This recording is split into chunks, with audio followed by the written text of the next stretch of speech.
kalau menjaga emosi di lebih capek dia ngejaga emosi sama saya beneran sih dibanding sama Jem. jujur iya lagi. Saya sempat nanya juga ke Mas Angga sama Ipang gitu, sebenarnya Jem itu punya tendensi untuk memperlihatkan bahwa dirinya manipulatif nggak sih, atau emang sebenarnya dia ngelakuin itu sebenarnya tulus-tulus aja tapi caranya salah karena dia nggak sadar.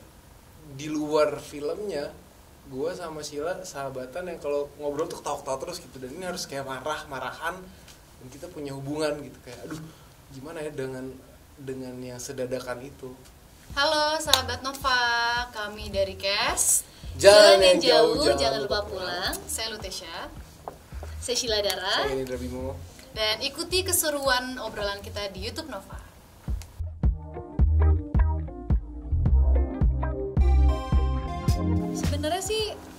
Sebenarnya buat aku yang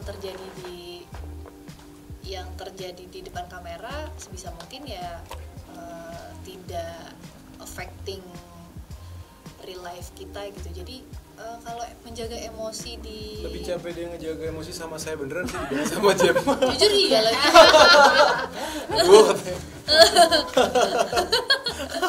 Tapi sebenarnya kalau lagi syutingnya ya kita sesuai sama apa yang memang lagi kita rasain at the moment aja gitu. Kita juga aku ngerasa teman-teman juga sama, kayak kita nggak ngedesain di sini ini kita harus marah segini gitu. Jadi memang nggak ada emosi yang kita jaga, memang malah kita lepaskan aja apa yang lagi kita rasakan pada saat itu. Apa yang lagi kita rasakan di momen itu ya di let go aja semuanya gitu.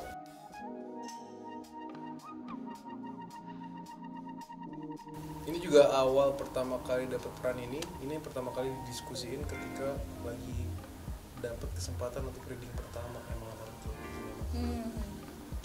Saya sempat nanya juga ke Mas Angga sama Ipang gitu, sebenarnya Jem itu punya tendensi untuk memperlihatkan bahwa dirinya manipulatif nggak sih, atau emang sebenarnya dia ngelakuin itu sebenarnya tulus-tulus aja tapi caranya salah karena dia nggak sadar.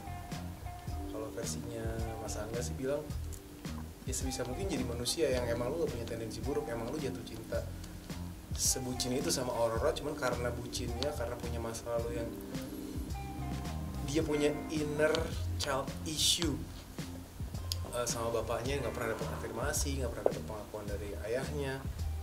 Jadi hidupnya tuh cara pandang Jem sama dunia tuh berubah, cara dia melihat sebuah masalah itu berubah, cara dia berusaha untuk menyelesaikan, untuk mendapatkan sesuatu tuh nggak seperti orang biasa.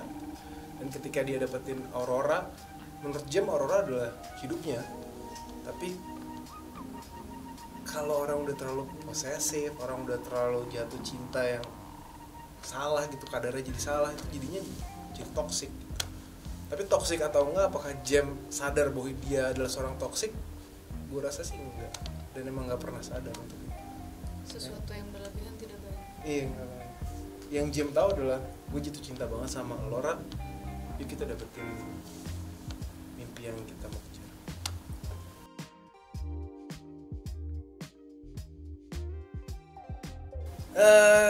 Jujur ya agak unik perasaannya waktu itu, karena syutingnya kan nggak pakai skripnya itu kan dikasih skrip finalnya itu dikasih ke kami itu H-2 H-1 ya, H-1. Dan ada beberapa scene montas yang sebenarnya nggak ada di skrip, kayak ada beberapa scene adegan marah itu. Gue selalu mikir ya, spoiler enggak ya?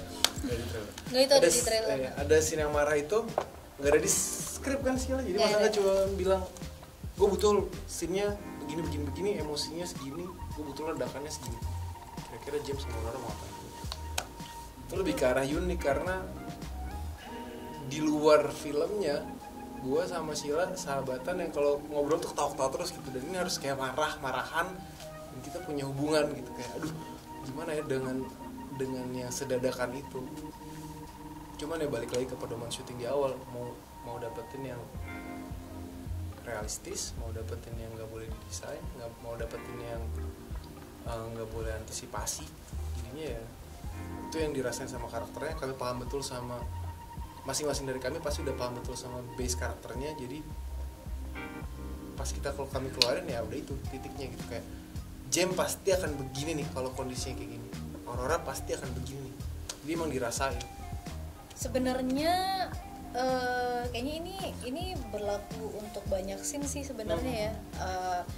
Kita lagi-lagi nggak sempat, bukan nggak sempat, emang nggak ada sesi reading yang kita nyobain scene-nya gitu. Jadi kalaupun ada reading benar-benar kita cuma baca dialog aja, terus kita diskusi kira-kira apa yang dirasain motivasinya. Benar kayak gitu-gitu. Jadi kita nggak ada kesempatan untuk nyobain scene-nya sebelum syuting. Pada akhirnya ketika lagi take, apa yang kita rasain dikeluarin aja gitu. Jadi paling kesulitannya ya karena kita nggak pernah nyoba, kita nggak tahu misalnya aku kasih segini, Bimo sama Ute kasih responnya segimana ya, kayak gimana ya gitu. Tapi akhirnya ketika mereka ngerespon balik lalu aku respon lagi, responnya jadi lebih organik karena aku nggak tahu mereka akan kasih apa, jadi ya realis udah banget sih jadi benar-benar rasanya kayak beneran terjadi pada saat itu gitu.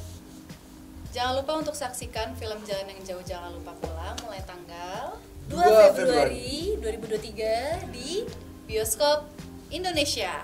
Di seluruh Jangan Indonesia. sampai nonton yang bajakan, kalau sampai nonton yang bajakan, Jem datang ke rumah kamu. Wow.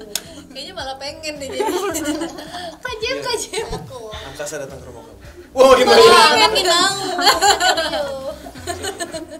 Siapa yang datang? Lovely semua lagi. Polisi yang waktu menangkap gua. Disamperin. Datang ke rumah. Iya dong, kalau itu serem kan? Serem. 2,5 kali gua loh. Badannya.